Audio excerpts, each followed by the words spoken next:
Kalian ulama menjelaskan namun hal yang pakan bala bagi sebahagian bala.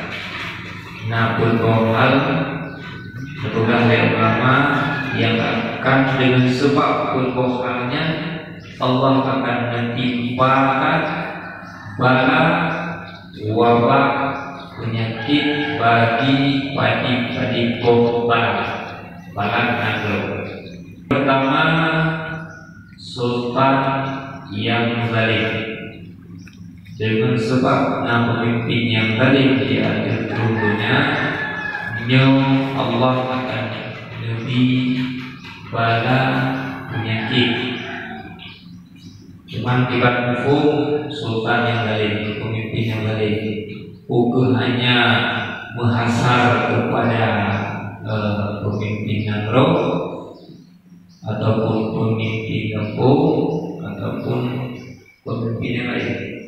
Kita mulai dari yang paling ujung, pemimpin bagi anggota tubuh bro masing-masing. Kita nyonyo adalah sebagai pemimpin.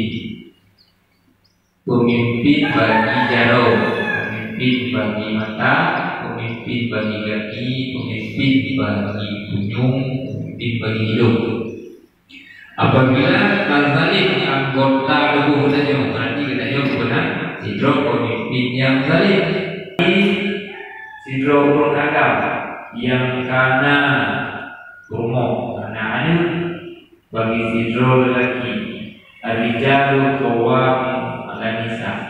Yang pemimpin bagi rumah tangga kebiarkan rumah di sidro suami nabi supaya nabi ibadah benar ada bukan hukum kamu ada lumayan draw udah lumayan niat pemimpin zalim bagi si draw ayah ibu biru ada ibu menang itu pintunya ibu malah tanpa ada pertanyaan panik kau baca nak ajak orang tak nak lumayan yang hana lumayan yang ayah yang zalim. Kedua, salah satu sebab untuk Allah berbala kepada kita adalah para hakim yang mempermainkan keadilan itu dunia. Hakim ini proses sebagai hakim di dalam diri kita dibancarkan hukum jaromi dibancarkan tapi keadilan kepada hak tubuh dan hak ruh, tapi hak pada mata kipik itu istirahat terpaksakan kadang tak fokus malam menandai kalau dia yang berkata padahal mata ikut hewan dan lupa kita pribadi dan yang hakim yang tidak adil dengan sebab terpajung harta yatim.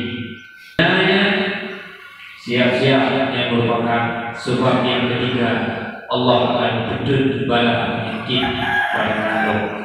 Dan yang terakhir adalah maksiat yang merajalela tanpa hangali malik, tanpa pikir kiri dan kanan, tanpa ubi dan udung, berpupuk maksiat di khalayak ramai hanali pikir malik tersuha nyong dan nyong kapa gerbang kiamat. Nyuka kai kamu ngarah hati kawan kiamat nyuka masa bonus analisa kira sahaja ya dalam keluarga dalam lingkungan urung tersayang kedanyo harinya lingkungan jiran-jiran kedanyo tak jaga-jaga ada yang berbeda itu ya selebih banyak pas diberlaku di urung yang tidak boleh kedanyo tak jaga dulu yang boleh bukan dengan sebab nama maksud yang kamu merajalela di dalam roh nyogu dengan sebabnya Allah nebudrun bala penyakit sebagai pengingat sebagai pengingat bagi diri Tuhan pribadi mudah-mudahan kita jauh sebagai pelajaran.